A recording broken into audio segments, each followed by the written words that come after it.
जय माता रानी फ्रेंड्स, कैसे हैं आप सब। आशा करती हूँ सभी बहुत अच्छे होंगे। मैं पूजा वेलकम करते हूँ आपका आपके अपने यूट्यूब चैनल अंकित वास्तु ज्ञान में। फ्रेंड्स, जैसा कि हम सभी जानते हैं, आज नवरात्रि की 9वीं तिथि यानी कि कन्या पूजन का दिन है। तो कुछ घरों में अष्टमी को कन्या पूजन किया जाता है और कुछ घरों में 9वीं तिथि को कन्या पूजन किया जाता है। तो फ्रेंड्स, उम्मीद करती हूँ कि सभी घरों में कन्या पूजन हो चुका होगा। अष्टमी और नवमी के दिन कन्या पूजन के बाद माता की चौकी 10वीं तिथि तक पूजी जाती है और 10वीं तिथि के दिन माता की चौकी शाम के समय आरती के बाद लोग उठा देते हैं। कई घरों में 9वीं तिथि के बाद ही माता की चौकी उठा दी जाती है। तो चलिए फ्रेंड्स, जानते हैं इस वीडियो के माध्यम से कि माता की चौकी किस प्रकार हटानी चाहिए और ये भी जानेंगे कि माता की चौकी पर रखी हुई सामग्री का हमें क्या करना चाहिए। फ्रेंड्स, 9 दिन और 9 रात्र यानी कि नवरात्रों के बाद आप माता की चौकी उठा सकते हैं। सबसे पहले धातुओं से बने बर्तनों को उठा लें। इन्हें आप दोबारा प्रयोग में ला सकते हैं। इनको धोने के बाद, सुखाने के बाद इनको प्रयोग किया जा सकता है। यदि आपने मिट्टी के बर्तनों का उपयोग किया है तो मिट्टी के बर्तनों को आप दोबारा इस्तेमाल नहीं कर सकते हैं। इनको आप भूमि विसर्जन या जल विसर्जन कर दीजिए। फ्रेंड्स, माता की चौकी पर जो आपने फूल चढ़ाए हैं यानी कि वो फूल अब सूख चुके होंगे और सूखे हुए फूलों को आप भूमि विसर्जन कर सकते हैं। तो सभी सूखे हुए फूलों को एक बर्तन में इकट्ठा कर लीजिए और फिर उन्हें भूमि विसर्जन कर दीजिए। इसके बाद आपने माता को जो प्रसाद चढ़ाया है उस प्रसाद को आप खुद भी खा सकते हैं और किसी को बांट भी सकते हैं।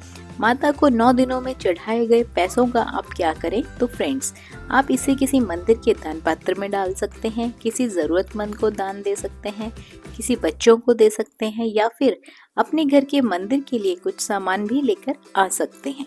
वहीं यदि बात करें तो आप किसी मंदिर में दान भी दे सकते हैं। फ्रेंड्स, कलश में रखे गए पानी और नारियल का हमें क्या करना है, तो अष्टमी और 9वीं तिथि के दिन कन्या पूजन के समय नारियल को तोड़कर सभी कन्याओं में बांटें और प्रसाद स्वरूप खुद भी ग्रहण करें, परिवार वालों को भी दें। वहीं यदि बात की जाए कि हमें कलावा का क्या करना है, तो ये कलावा बिल्कुल शुद्ध है, तो इसे आप अपनी कलाई में या फिर किसी और की कलाई में बांध सकते हैं। नारियल पर लपेटी गई चुन्नी को आप दोबारा इस्तेमाल कर सकते हैं या फिर किसी कन्या को भी दे सकते हैं। फ्रेंड्स, नारियल को आपको तोड़कर प्रसाद की तरह खा लेना है और कलश में जो पानी रखा गया है, इस पानी को अपने घर में सब जगह छिड़काव कर दीजिए। साथ ही इसमें जो आपने 5 सामग्री डाली है उसे अपनी तिजोरी में रख दीजिए। पूजा के बाद कुछ घरों में हवन किया जाता है, तो फ्रेंड्स, हवन की विभूत को आप अपने पास रख सकते हैं। इसके काफ़ी फायदे होते हैं। इसे आप रोजाना नियमित रूप से छोटे बच्चों के माथे पर तिलक कर सकते हैं या फिर कभी बच्चों को नज़र लग जाए तो विभूत लगा सकते हैं। मंदिर में जितने भी कपड़े प्रयोग किए गए हैं उन्हें आप धोने के बाद दोबारा प्रयोग में ला सकते हैं। माता को जो श्रृंगार की सामग्री चढ़ाई गई है इसे आप स्वयं यूज़ कर सकते हैं। माता को चढ़ाई गई सामग्री को प्रसाद स्वरूप अपने आप प्रयोग करना बहुत ही शुभ माना जाता है। बात करते हैं नवग्रह में जो हमने सुपारियों का प्रयोग किया गया है, तो इसे आप दोबारा इस्तेमाल कर सकते हैं। इन सुपारियों को आप फेंके ना, इसको आप दोबारा की पूजा में प्रयोग कर सकते हैं। फ्रेंड्स, नवग्रह में जो कलावा चढ़ा गया है और जो चावल चढ़ाए गए हैं, कलावा को आप एक साथ एकत्रित करके किसी साफ जगह पर सूखे फूलों के साथ रख दीजिए। चावल को आप चिड़िया में डाल सकते हैं और जो आपने जौ चढ़ाए हैं, जौ कुछ जो माता रानी के आगे चढ़े हैं उन्हें आप अपने तिजोरी में रख दीजिए। बाकी के जौ आप 9 कन्याओं में थोड़ा थोड़ा बांट दीजिए और जो बचे जौ होंगे उसे आप अपने आस पड़ोस में प्रसाद स्वरूप बांट सकते हैं या फिर जो बचा हुआ सामग्री होगी उसे आप भूमि विसर्जन कर दीजिए। कुछ जगहों पर जौ को जल विसर्जन किया जाता है, लेकिन आजकल के लोग जल को प्रदूषित नहीं करना चाहते, इसलिए इसे भूमि विसर्जित ही करते हैं। या फिर आप इस जौ के पात्र को किसी साफ सुथरी जगह रख दीजिए या किसी मंदिर के पास रखाइए, वहाँ रखना ये अच्छा होता है, शुभ माना जाता है। फ्रेंड्स, जो कलश के नीचे के चावल हैं और जो चावल हमारे नवग्रह देवता में इस्तेमाल किए गए हैं, उन्हें आप एक साथ इकट्ठा करके चिड़िया को डाल सकते हैं। ऐसे चावलों को यहाँ वहाँ पैरों में ना फेंकें। ये माता की चौकी पर रखे गए चावल हैं, इनको यहाँ वहाँ फेंकना अच्छा नहीं माना जाता है।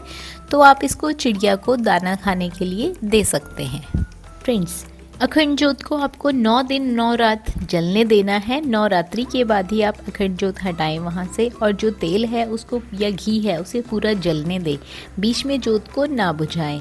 माता की फ़ोटो को आप वापस मंदिर में रख सकते हैं। आपकी जो माता की चुन्नी चढ़ाई गई है, उन वस्त्रों को आप दोबारा प्रयोग में धुलकर ला सकते हैं।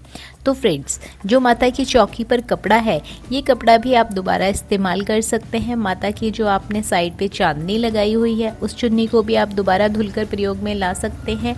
इनका कुछ नहीं बिगड़ा है। माता के वस्त्र धुलकर प्रयोग में लाए जा सकते हैं। तो ये थी जानकारी, माता की चौकी हमें किस प्रकार उठानी चाहिए। वीडियो पसंद आई हो, जानकारी अच्छी लगी हो तो वीडियो को ज़्यादा से ज़्यादा लाइक और शेयर करें। बने रहिए आपके अपने चैनल अंकित वास्तु ज्ञान में। और यदि आप हमारे चैनल पर पहली बार आए हैं, इस तरह की जानकारी आपको भी पसंद आती है, तो चैनल को सब्सक्राइब करना बिल्कुल ना भूलिए। धन्यवाद।